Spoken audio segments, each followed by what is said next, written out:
Bruxes les dents a la nit? T'aixeques al matí amb dolor als músculs de la cara, cap, coll o esquena? Pot ser que estiguis bruxant sense saber-ho.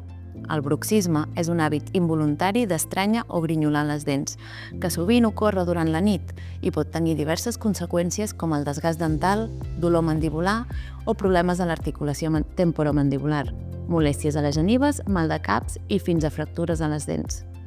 Si sospites que pots patir bruxisme, existeixen solucions com les fèrmules de descàrrega, que protegeixen les teves dents durant la nit, i la fisioteràpia per tractar els problemes a l'articulació temporomandibular.